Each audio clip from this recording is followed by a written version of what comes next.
Hey there, we're back. It is the second episode of our new D&D campaign. Welcome to Ethel Grove. And we kicked off with a banger last week, but it was short and sweet, so let's waste no time and let's get into this week's episode. So in the last episode, you met the 5 characters that our crew are playing, and they all seem to be off in their own worlds, doing their own thing at the moment. Jacob's character Gimbals is arriving on a boat and seems to have just gotten some devastating news. Derek's character Torrin is going to interview a blacksmith. Jazzy's character Drea is getting a job to meet a gnome who is arriving on a boat. Kessa's character Clio is off to a mysterious meeting to obtain a book. And her brother Eustace, aka Arlo's character, is below a bridge about to jump into the water of the marshes for a swim. So, with all that in mind, let's make like Eustace and dive in. A frog sits on the bank of a river underneath the Trident. It's been disturbed by a young water genasi. This genasi has come down the river to swim, and the frog watches as the genasi prepares to jump into the water. And something calls to the frog in this moment. And as the water genasi jumps in, so does the frog.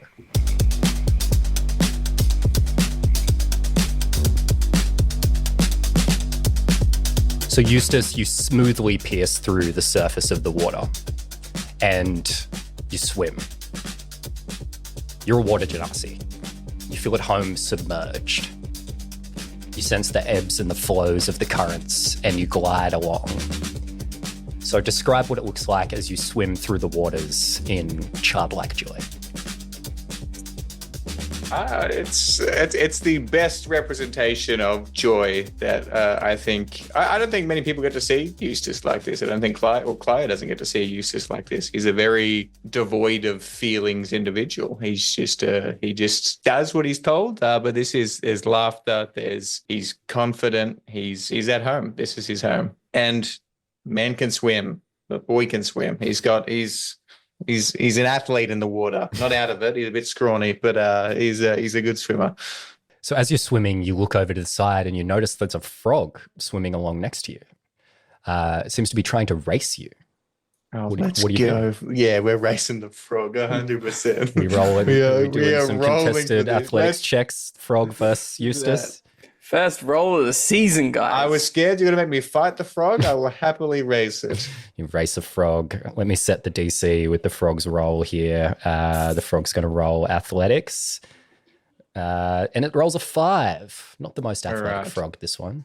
I've got a +4 to my athletics. So that's a 15.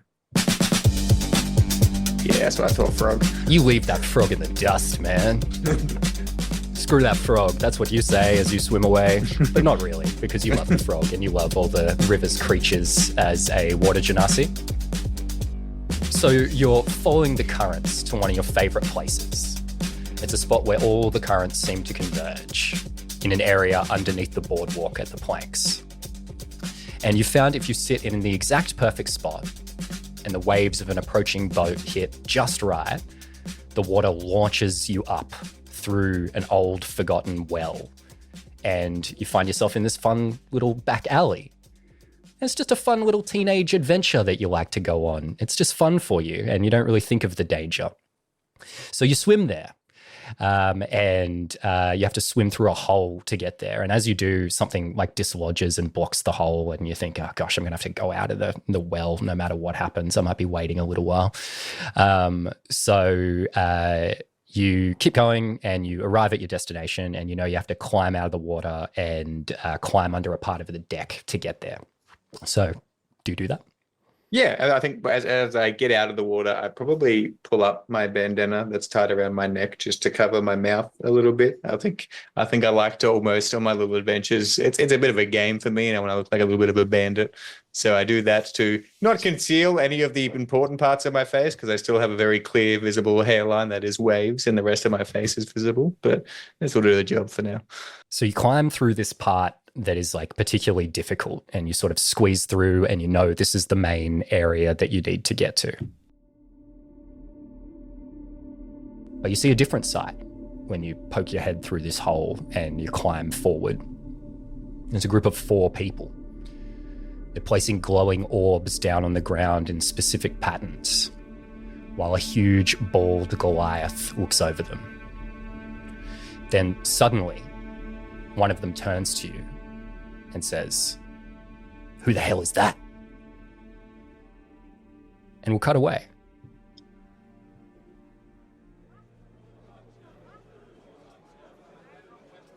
Clio, you finish passing over the trident. And you take the fork to the planks. On the other side of the bridge, there's a small opening between 2 buildings. So you know to go through this area. So you take a few tight turns and find yourself in this secluded courtyard. Your contact told you to meet them here. There's an alleyway that's connected to this courtyard. And they said that's where you'd meet them. So what do? Yeah, I'll kind of slink into this little section. And I'll survey the area kind of quite casually. Again, I'm trying to keep a low profile and not look like too suspicious. So you have a look around, you see there's like a couple of people over to the right. They're milling around a nearby small stone structure. Seems like there's like the back doors to a bunch of shops and stuff like that. And then you notice over to the left is the alleyway that you're looking for. It's on the opposite side of the courtyard where the people are. They don't seem to have noticed you. Okay, great. Well, then, I'll just mind my business and casually walk over to the entrance to the alleyway. So you head into the alleyway and you walk down a little ways and it ends in a dead end. And standing at the back wall is a hooded figure. This is the person you come to meet. Mm-hmm. You're staring at the ground, seemingly lost in thought. What do? Well, firstly, I've got my little dagger, just have that ready, kind of palming it, making it, kind of just playing with it really, kind of just tossing it up and down, like it's almost like, oh, all right, I'm performing now. And I'll casually stroll up to the person I'm meeting.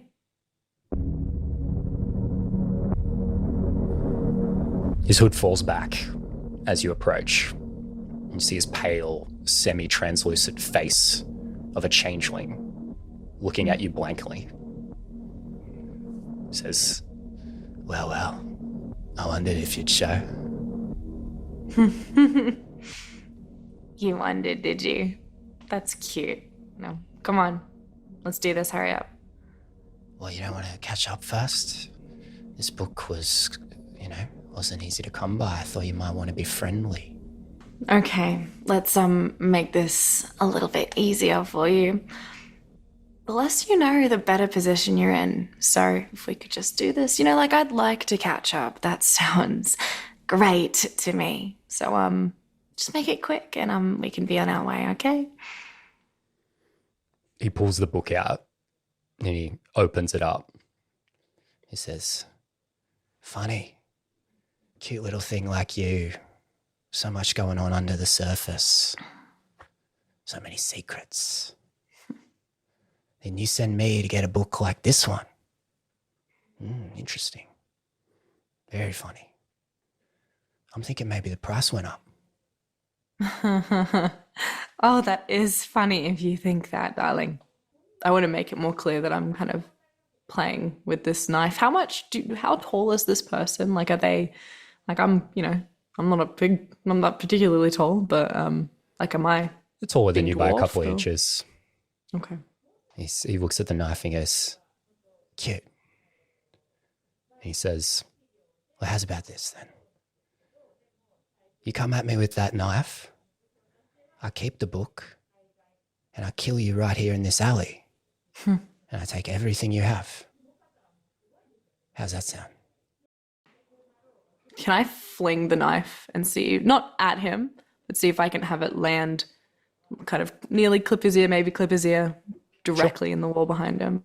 Go for it. Give me a roll here. What do you want to roll for this? I feel like it's dexterity. Yeah, you could go a sleight of hand. Dexterously. Yeah, I suppose, sleight of hand. Okay, yeah. All right, sleight of hand. Let's go. Oh, no. Not very well. I rolled a 6. So, yeah, you throw the knife, flies past him, not all that close to him, comes out of your hand a little wrong. And he says, well, I guess you just threw your knife. It was more of a, all right, look, let's start over, okay? So yes, you got me that wonderful book. And yes, look, maybe the price has gone up, but maybe it has gone up in value in a way that I could help you out with something in the future. Or pulls his own knife out. We could do what I said before. And now we'll cut away again. So Drea, after your conversation with Raz, you've begrudgingly head off to meet with this gnome, Gimbals Merryweather, from the Citadel of Enchantra. He's got some job, and as you so eloquently put it before, he needs a babysitter. How does Drea feel about this? This is what her life's come to, and she's never been... Well, she has been this miserable before, but I think it's really, dawning on her, oh my god, this is my job. I have to do this to get paid and make a living. Not happy. You pass through the gate, out of the murk, and onto the Trident.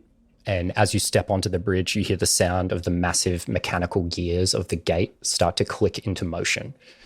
And the voice of one of the city guards, known as the Canopy Wardens, they rise over the crowd. All right, people, sorry to cause a ruckus, but as you are no doubt aware, since the incident at the museum, there is a strict guidelines in place as to what can come in and out of the murk, and contraband has been detected. So on the authority of Mr. Barrowman, the head of the Department of Many-Legged Creatures, gatherings of more than 4 people and less than 6, and gates, we will be shutting down access to the murk until we can ensure the threat is taken care of. Mr. Barrowman would like to apologise for the inconvenience, but that is unfortunately another department. Announcement over. And then the announcement ceases instantaneously. And with the gate closed now, you know there's no way back into the murk until it reopens. But all you can really do is hope that the gate is open when you're back. So what does Drea think about the gate closing and the wardens? Would the gates be closed often? It's a new thing. Since the incident at the museum. Okay. I think Drea probably doesn't keep up with the news all that much, so you wouldn't be intimately aware of all the events, but I think you would probably know, something happened. Yeah. You thought someone from the upper city was, involved, but they're cracking down on the murk for some reason, so it's just, typical. Yeah, no, I think that's exactly what it is. She's like, oh my god, just blaming us again. Okay, whatever. And it's just another day. I feel like it's worn her down enough in her years. She's like, okay, this is just a thing that happens. Whatever. Just have to hope that it works out for me. So you step off the Trident and you head into the planks. And as you sort of come out of this thought, you're paying attention to what's around you, and you notice a familiar sight. You come across street kids in your travels. You got a bit of a soft spot for them. But there was something about this one girl that you came across. Fire Genasi had a little Water Genasi brother. Water Genasi brother seemed cute, but the girl, something going on there. Seems like she's carrying a lot. And up ahead of you, you see her. She slips into an alleyway up ahead. What do you do? She's gonna follow her. Come on. She's gonna just trail behind her. She's not gonna make it obvious, hey, she's following a child. But she is gonna just go in the general direction, kind of maybe peek into the alley. Late teens for Clio, just to be fair, right? Well, to her, she's 18, 19. That's a child. Yeah. That is a baby. You just came out the womb, actually. Yeah. Good point. So, okay, great. So you start following her. Wonderful. We'll cut away again. Yeah, mate. We can knock you up a few tools. Not a big deal at all, you know? We might even have a few lying around you can buy from us, actually. How's that sound? So, Torrin, you're currently in a blacksmith shop called Bald Jack's. One of the last things you were told by your master before he died was to find someone to make your artificer's tools. very important to an artificer, their tools. And finding the right person who treats it with the appropriate level of seriousness is also very, very important. So you're currently speaking to a person who introduced themselves to you as Jack, and you can't help but note that this person has a full head of hair. So they say, so yeah, mate, I'll just dig through some of the scrap bins and we'll see what we can find. What do you say? You're not bald? Like, what? No. Well, the name, the shop name? Yeah. Oh, yeah. So I wanted to call it the shiniest helmets in town. So I thought it'd be like a fun pun to like say I was bald, like shiny head, you know? I dig it. I like it. Oh, yeah, But- cool. So yeah, they're bound to have a few tools just like hanging about. Like you could probably just take one. Don't even have to make you some. That'd be cheaper. Pre-made tools? Nah. Yeah. I need these made. These are good ones. These are good. You want to come have a look? I'll show them to you. Nah. No, let's go. Come on, let's go. And he takes you over to take a look at the tools. And he like reaches into a bin. There's like all cobwebs and stuff in there. He pulls out like some chipped chisels and things like that. And he's like, oh yeah, give this a bit of a sharpen. I reckon you'd be off to the races, mate. I'll pick it up. Trash. This is my shop. They need to be made. What are you? You some kind of expert at making tools or something? I could teach you a few things, I reckon. You could teach me, could you? But the way you run things, I reckon I could teach you a few things. Well, what could you teach me then? Come on. Show me a helmet. Well, they're the shiniest ones in town. You should see them. And they're bloody everywhere. Can't you see them? There's one. He pulls one down off a shelf. He brings it over. How shiny is it? It's really shiny. So shiny. I'm just gonna inspect it. I'll be like, it's off. It's off. It's a bit thicker here. A little not thick. You're talking about like, my helmet thickness. Are you an apprentice? Am I an apprentice? Are you the apprentice here? Look, how many Sorry. helmets are you made there, mate? How bald are you? Oh, you don't have any hair. You're a dragonborn. You're actually bolder than me. but I did make my own horns, so You give me a look at them horns then. Yeah, they're off. These horns are off. This one's thicker. Is it now? Yeah. So look, let's get back to the tools, all right? So we got these tools. You want them? Need you to show me a skill and make me some. How about I'll make you a helmet? I'll make a helmet. You can see how good I am at making helmets. And then we can go from there, basically. After you see that, you'll know my tools. He walks over and he starts making a helmet for you. If you can't make simple tools, I'm clearly in the wrong place. Gives you like a shocked look. He looks over at you and his face totally changes. He stands up and he clears his throat. But before we can do anything, we're going to cut away again.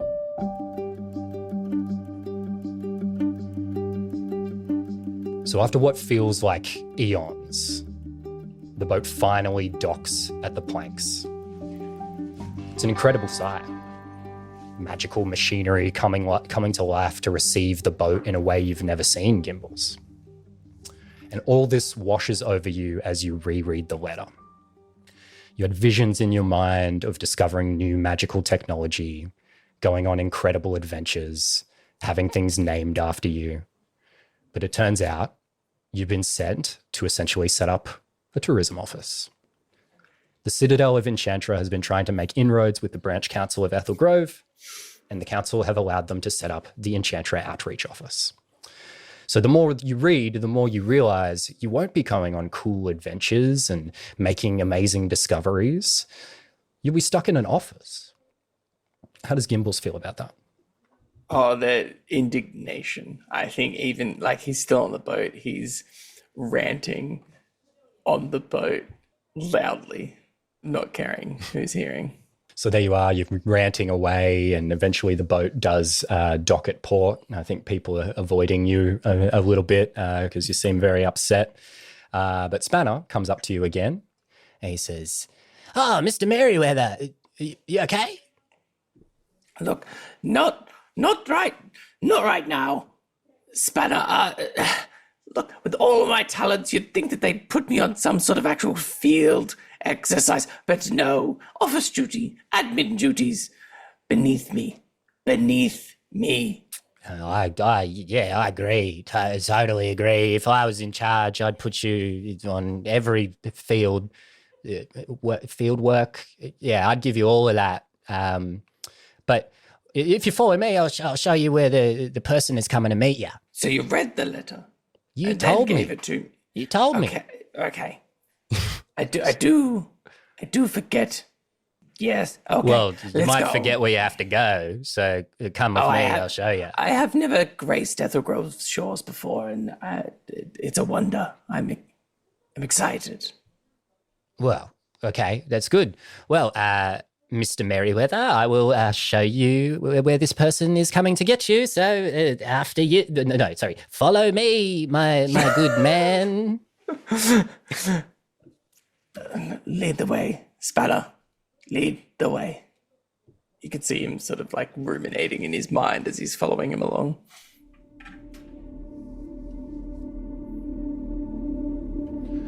So back below the planks, Eustace, you're being held up by the scruff of your neck by a menacing-looking human, and there is a huge Goliath staring at you. Well, look what we caught, boys. Kind of weird fish is this? You? What kind of weird fish are you? I'm not a fish. I think if we got to my sister, she could explain everything. It's just I accidentally ended up down there, and then I was trying to. If we just got to my sister. Well, fish, I want to ask you one simple question. What did you see?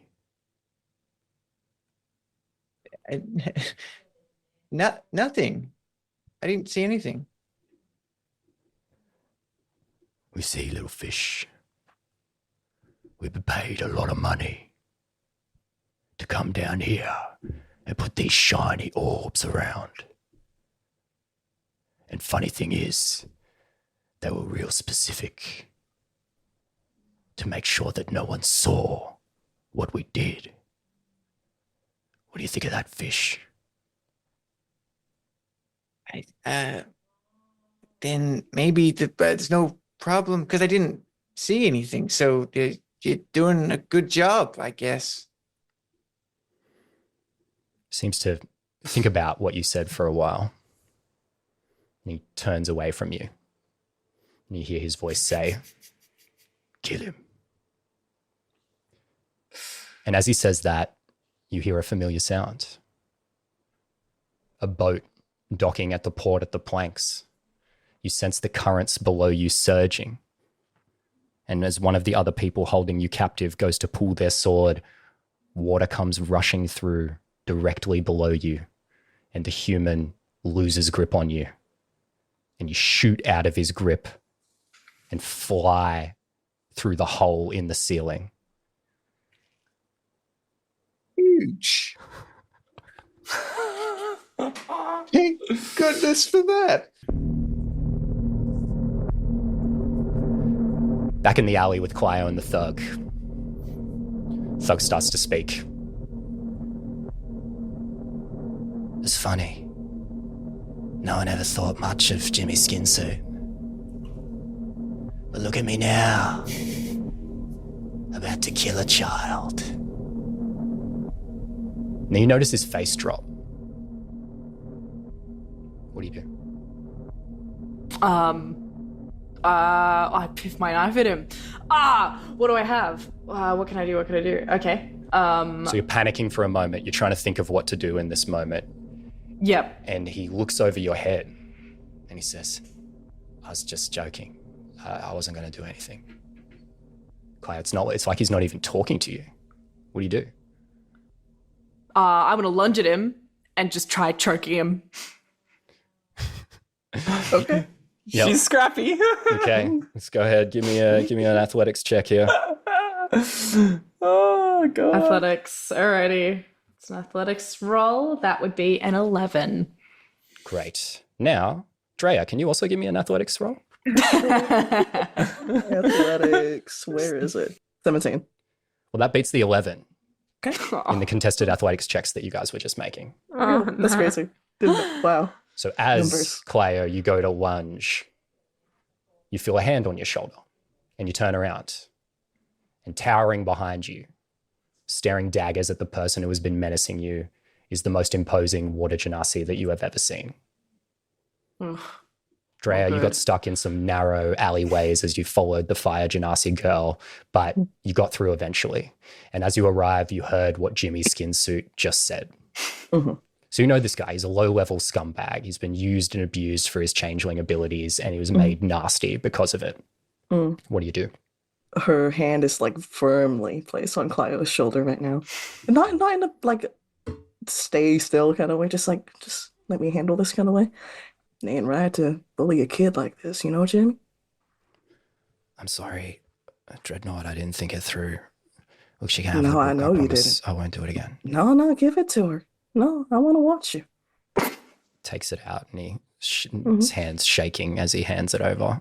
Okay, I think as he hands it over, I think her hand just like slinks to the scabbard on her little thing. She like hand on the handle of her hook, and she goes, "Go on." Can I? So I grab my hand out to grab the book, and then as I'm grabbing it, I want to kind of pull him forward and kick him in the nads. You do Hell that. yeah. He drops to the ground in a heap. Then I want to kick him again. Okay. Let's like a stifled cough. And then I spit on him. Okay. All right, kid. That's he's got the message, all right? I don't need your help. Thank you very It much. looked like you needed my I help. didn't. I was fine. It was about to stab you. Well, I was going to grab the book and kick him in the nads and then Where's spit your on him. knife? And I made a What are you just tactical... gonna? You weren't just gonna lunge at him with the knife and It- your book that you want. I had a plan, and you kind of stepped in and you really... I think I saved your life. I think you ruined it. I think I was fine. So, I ruined your life. you know for what? this. A little bit. Yeah, No, right no. now. Yeah, sure. You alone this time? Where's the little one? That's none of your business. Yeah, no, it's not. No, just curious. Why? Why so curious? What's Well, just, I mean, if you get stabbed and you like, maybe bleed out and die in this alley right here, what's gonna happen to Oh, you? I'm not gonna get stabbed and he's gonna be fine. So if you could just rack off and leave me alone, that'd be great. I think she puts her shoulders back and she goes, "All right, whatever you say." And Yeah, whatever I say. mm, And if you're not careful, that'll be you next time. oh, me. Yeah. And I think she's like fixes her posture and like stares down at her. Right. Well, you keep yourself safe then. All right. She like holds contact with you and slowly like walks up and like she's like trying to feel for a knife on the ground. Just holding No, contact with you. it's like over there. No, I know. This is tactical. No, you don't have you. I'm it's not gonna fine. hurt you. You can look away. No. Okay. Yeah. No, there you go. Yeah. It's, She turns away and like picks up a knife and then like meets your eyes again. She's got piercing green eyes, and she'll like hold up the knife and she'll like try to flick it in her hand and then it kind of she fumbles it. no. Almost got it. No, yeah. Yeah, no. That was good. I turn around. I'm leaving. Face the wall. You're gonna tell me what to do. No, You can please. say no, please. I think if you asked nicely, I would. I'm just gonna go. Yeah, go on. Thanks for nothing. And she's gonna turn around and leave. But she's gonna keep checking. This is a 100%. dead end alley as well. Like you're further in the alley than Drea is, so you have to walk out There's like the past awkward Drea. shuffle past. So you do that. You walk out first, and then I think Drea will follow shortly after. Just give her a bit to go. Just like give her some space, I think. So Gimbals, you're back on the docks, and you've just come down off the ship, and the news that you've read on the letter has put you in a real dark mood. Spanner's carrying your bags and he's chatting away. He's like, Well, Mr. Merriweather, it's great to have finally arrived here at the fabled Ethel Grove that you've been so excited about. What are you most excited to see? Well, I can't... Look, there is so many things that I've heard about this place, and I mean, first impressions, looking up, it's brighter than I thought it would be. Oh, you thought it'd be And- dark? Well, I mean, I thought it would. I mean, this is marshland. I thought it would be a bit gloomy, but it's bright. Yeah, no, we got the sun too here. That's true. So yeah, it's just up here. Let's keep going. So he leads you to a turn that takes you off this main thoroughfare and through like a doorway into like another area. And he says, your escort is going to meet you in here. After you, Mr. Merryweather, makes another exaggerated gesture. Well, thank you, Spatter. Do you know who I'm meeting? I think they're in there. No, I don't know that, but I think they're in there. But do you know who? No, I think they'll recognize you. You stand out. Gimbals probably at this point looks around as if like, do I stand out? Yeah. Gimbals probably looks down himself and he's like, I see. Maybe a bit of a miscalculation on my behalf. You'll figure it out. It's not so hard. Just straight through this door that I'm gesturing towards. Thank you, Spanner. I'll be there in a second. And he'll like get a notebook out and he like writes and he's like announcing it aloud, dictating. He's like, first impressions, brighter than I thought. Yes. No notes yet. And then he'll like walk through the door. As you walk through the door, Spanner slams the door and you hear it lock. What do you do? Oh, no need to lock it, Spanner. I'm sure they'll be coming any second. And he'll turn around into the room, like. So it's not a to room. see if the It's like a person's in there. secluded courtyard. And there's a group of kobolds around like a stone well. And one of them says, lost are ya, gnome dog? I mean, they're like misnomers, like gnome, dog, two different things. You really use them together in a sentence. I'm not lost. I am waiting for my escort. Shut up, you dog. I don't know what you're saying. But- We're here to rob you. But I thought there was I'm a gnome. You said it before. You were there. Like you were right. You're right there. Looks around at his friends. He's like, I thought Spanner said this one was smart. Seems like an idiot. No. You're robbing me. Oh, Yeah. I see. Right. Yeah, that's what's happening. Oh, Spanner. Right. Okay. Yeah. I think I'm caught up now a little bit. So it clicks that Spanner has just run off with your bags as well. At this point, can Gimbals release one of his clockwork devices just subtly? Yeah, sure. So Cool. as you do that, you hear this commotion from a nearby shop.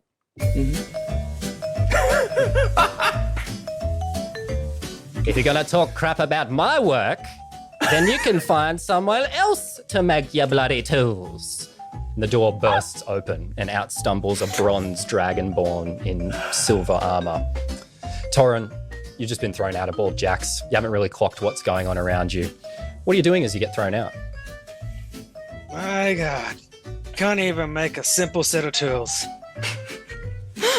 Poor excuse for blacksmith. At this point, you notice the kobold's menacing this gnome you've never met, and the biggest kobold says, "Who the hell are you?" to you. Me? Who Yeah. are you? Gary. And? Torrin. You give us your money as well. What for? No. That's what I told them. Who are you? As you say that, Gimbals, who are you? Torrin. Oh, nice to meet you. as you say that, from an adjoining back alley, a young fire genasi comes out. And the big kobold says, "Brought friends, eh? Cut her off, Bill." And then somebody runs over to their only other exit out of this courtyard and blocks it. And then he yells out to Clio, "Who the hell are you?"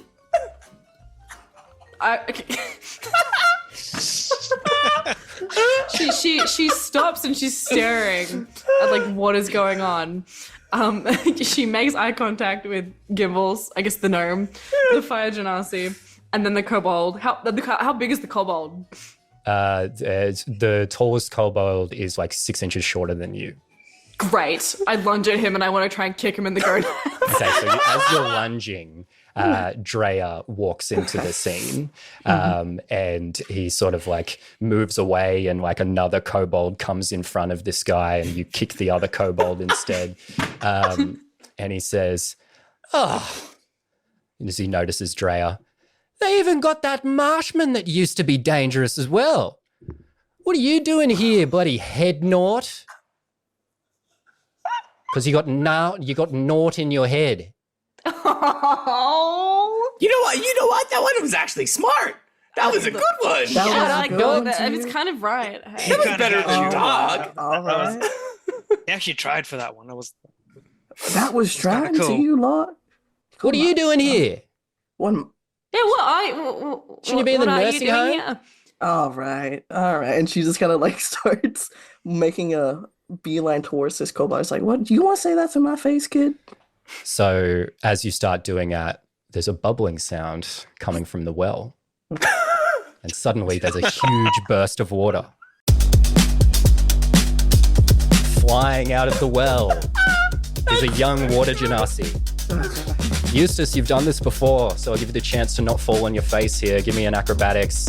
It's kind of hard though, so let's beat a 12. 12? All right. Acrobatics, that's a 17. What's it look like? It looks sick. I think as the water pushes me out of the water, I do a forward somersault and kind of land like a gymnast. And then I look up around me, probably immediately seeing Clio, and kind of just like I scramble up from the kobolds where I'm at, and I go, Eustace! And I want to run towards you, and I say, get behind me! So you're running, and after Eustace hits the ground, the biggest kobold, he looks around. It was supposed to be an easy job, and he just gets overwhelmed, and he throws his head back, and he just says, "Kill 'em all!" And that's where we're going to end this part. Oh my god. oh, that's so good.